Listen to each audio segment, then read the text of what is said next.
Hello everyone and welcome to another video. Now today we're seeing how well AMD Radeon RX 6650M graphics can play games. You may have heard of this GPU and perhaps seen it featured as part of certain laptops, though its existence does seem pretty scarce. Admittedly, I didn't know 6650M graphics were a thing until Minisforum sent over their latest HX100G mini PC.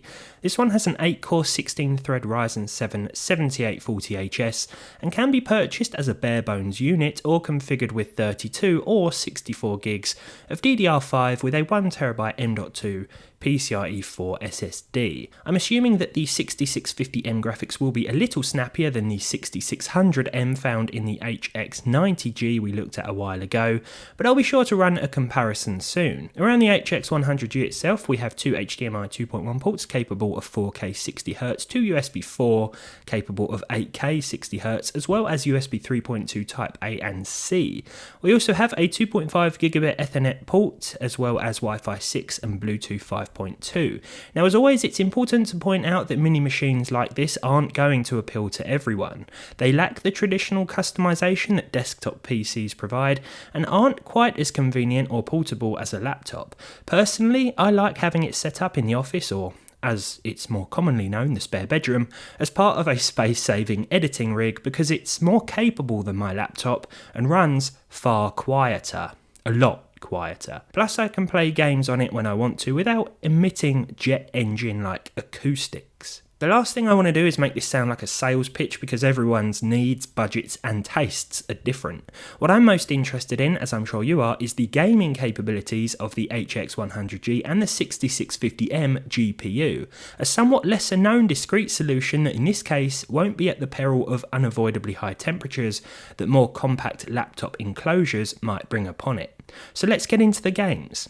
The 7840HS actually has integrated 780M graphics too, which are very impressive, but of course won't be utilised in our gaming tests here. Alright, so first up we have Assassin's Creed Mirage here, 1080p with a high preset TAA, getting around 100 frames per second here with the high preset.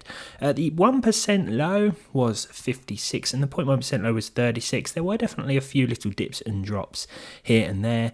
As you can see by the on-screen stats, the GPU is the limiting factor, so the 7840HS is allowing our graphics card to reach its full potential. Temperatures seem good, around about 60 degrees at the moment, and in terms of the CPU temperatures and power usage, well, that's pretty good as well, probably because it's not being utilised all that much. The game is definitely allocating almost all of our available video memory, but it's only actually utilising around 6.5 gigs at these settings, and we could have potentially pushed things a bit higher.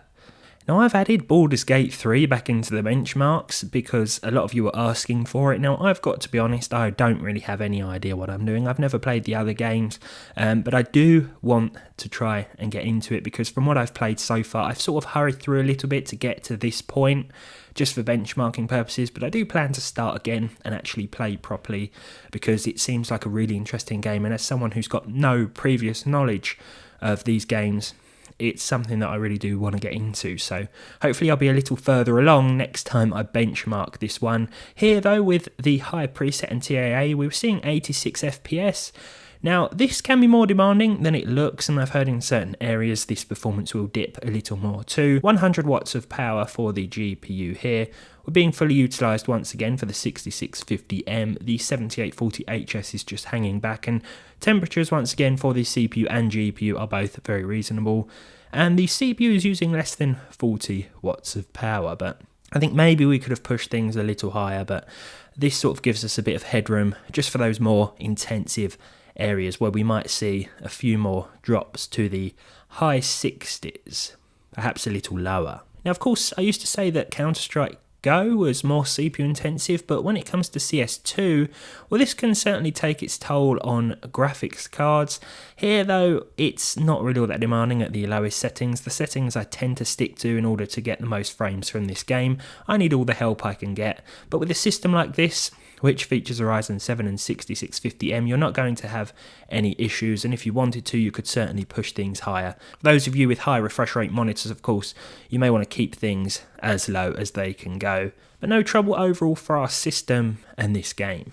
Next up we have Cyberpunk 2077, 1080p with the high settings. Now for these benchmarks I wanted to keep FSR or any other form of upscaling off, just so you can see how well the 6650M does at native. We have tested ray tracing a little later on in Cyberpunk, and I did enable FSR 2.1 for that in order to just make the game playable, to be honest, but I'd certainly recommend with something like the 6650M here, and the same goes for the 6600M to be honest, to keep ray tracing turned off. It's nice to see that we can hit a plus 60 FPS average with respectable percentile lows of 58 and 52.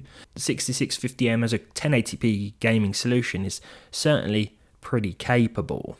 Before moving on, we'll actually show you the Cyberpunk RT Ultra performance here. Ray tracing with the Ultra preset. FSR 2.1 was set to balanced in order to make things somewhat playable. There were still a few dips and drops, but the game averaged out at 41 FPS with a 1% low of 30 and a 0.1% low of 14. So definitely a few issues here, and as I said before, I'd recommend keeping ray tracing off unless you're happy to play at, say, a locked 30 FPS instead. Now Fortnite, I've gone with the medium settings here because this does give us a nice solid frame rate, but it also means that the graphics aren't completely potato mode, if you know what I mean. So medium preset with 100% 3D resolution and TAA for 168 FPS.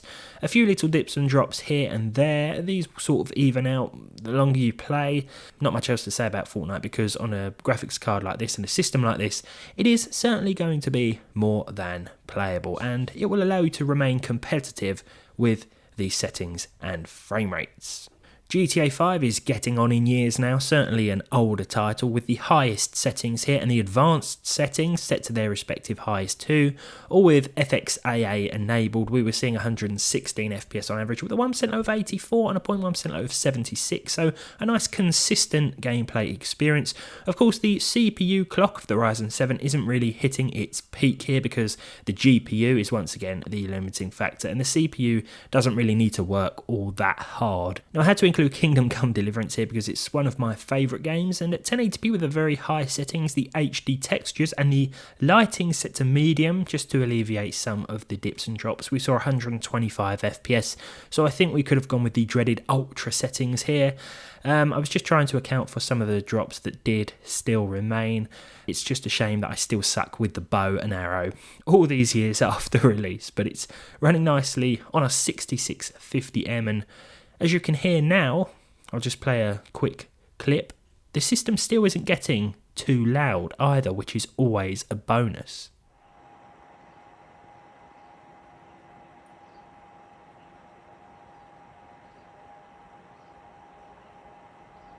Now I've included Palworld in the benchmarks because according to the Steam hardware survey it's very popular. I've been trying to get into it, I've played a little bit of this game. Having fun so far, but it is stuttering quite a bit. 62 FPS with the high preset, perhaps we could do with turning things down a bit or enabling some sort of upscaling, but with a 1% low of 22 and a 0.1% low of 10, it's clear that there are some problems. It's not like we're playing an online competitive shooter here, but yeah, it's worth pointing out that there are a few dips and drops, so it's worth potentially putting a few things down to medium or enabling some form of upscaling. Now I did think that perhaps I was being a bit too ambitious with Red Dead Redemption 2 with the ultra textures and all else set to high, along with the geometry and grass LOD set to max. 68 FPS isn't bad at all, but I think we certainly could have gone higher if I turned those geometry and grass LOD sliders down a tad. Still, 68 FPS with a 1% low of 54 and a 0.1% low of 36 means we can benefit from these higher visual settings and still get a more than playable gameplay result. You can see our graphics card here, the 6650M, is at 95 to 100% utilization and is being fully, well, utilized as part of this system. Let's finish off with The Witcher 3 at the Ultra preset. HBAO Plus was enabled and Screen Space Reflections or SSR was set to low because this is an absolute resource hog. It can really be detrimental to a frame rate turning this up to high. Depends if you've got the hardware for it, of course. I thought our safest bet here was to stick it on low along with TAAU for a nice average of 98 FPS. The 1% low was 82 and the 0.1% low was 71. So a nice set of results, I think, for the 7840HS and the RX 6650M. as part of the Minisforum HX100G system. There certainly aren't that many reviews on the 6650M here on YouTube, but hopefully if you're looking up these graphics, whether you plan on getting one of these machines or you have seen it as part of a laptop, for example, hopefully this will prove helpful. As always, I do really like these Minisforum machines. I think they're excellent for those more concerned with space, those who want power, don't really plan to upgrade, want to play a few games and want something that's relatively low power consumption. Hopefully this has helped you out regardless and you have enjoyed the video. Thank you as always for watching, and I'll see you again soon.